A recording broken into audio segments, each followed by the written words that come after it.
Bangladesh basketball federation এ যেন ঢাল নাই তলোয়ার নাই নিধিরাম এক সর্দার। নেই কোনো খেলার মাঠ, এমনকি দাপ্তরিক কাজের জন্য নেই কোনো স্থায়ী অফিস। ফেডারেশনের কার্যক্রম চলে ধীমে তালে, তাই নেই কোনো জাতীয় দল। অন্তর্বর্তী সরকারের তৎকালীন ক্রীড়া উপদেষ্টার করে দেওয়া অনির্বাচিত অ্যাডহক কমিটি দিয়ে চলা কার্যক্রম দেখে ক্ষুব্ধ বিশ্ব বাস্কেটবলের নিয়ন্ত্রক সংস্থা। বিস্তারিত মাহফুজুল ইসলামের রিপোর্টে। 12 May federation of international basketball association ফিবার পাঠানো এই চিঠিকে ধমক বললেও ভুল হবে না। অপেশাদার আর অনির্বাচিত অ্যাডহক কমিটির বিরুদ্ধে ক্রীড়াঙ্গনে অভিযোগের পাহাড়। প্রিমিয়ার লিগের খবর নেই, প্রথম বিভাগ হয়েছে মাত্র 4 দল নিয়ে। সেসব বিষয়ে ফেডারেশনের সাধারণ সম্পাদকের সাথে কথা বলার চেষ্টা। তিনি ফোনের ওপাশ থেকে দিলেন প্রশ্নের জবাব। তারা ক্লারিফিকেশন চাইছে যে এতদিন হয়ে গেছে, তারপরে কেন কিছু হচ্ছে না। তো সেটাও আমরা দিছি।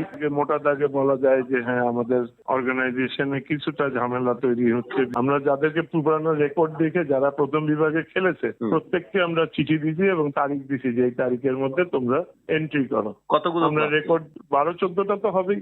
প্রথম বিভাগ কেলেঙ্কারির আগে অবশ্য দ্বিতীয় বিভাগের ক্লাবগুলো নানান অনিয়মের বিরুদ্ধে এই কমিটির প্রতি জানিয়েছিল অনাস্থা। শুধু তাই নয়, 2 বছরের বাস্কেটবলের কোনো জাতীয় দল না গড়তে পারা ও ফেডারেশনের অসহযোগিতায় স্পন্সর প্রতিষ্ঠানগুলোর সরে যাওয়া সহ এই কমিটির বিরুদ্ধে অভিযোগের লম্বা লাইন।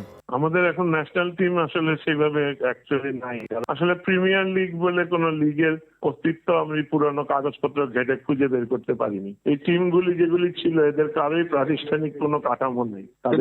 দীর্ঘদিন ধরে খেলেছে। টিমের বাইরে খেলে থাকলে অন্যায়কে ন্যায় করে দেওয়া যাবে না, অ্যাফিলিয়েশন নিতে হবে। তারা কিন্তু অ্যাফিলিয়েশনে ইন্টারেস্টেড না। ফিবার চিঠির উত্তর দিয়েছে ফেডারেশন, তবে সেখানে বল ঠেলে দেওয়া হয়েছে সরকারের কোর্টে। 16 সদস্যের অ্যাডহক কমিটির বিরুদ্ধে আছে ফেডারেশনের চেয়ার আঁকড়ে ধরে রাখার অভিযোগ।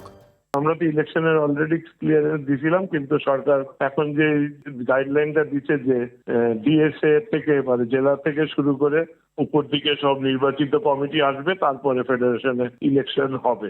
জেলা পর্যায়ে কখন ইলেকশন করবে, বিভাগীয় পর্যায়ে কখন করবে, এটা তো এখতিয়ারটা সরকারের। মাহফুজুল ইসলাম, RTV, ঢাকা।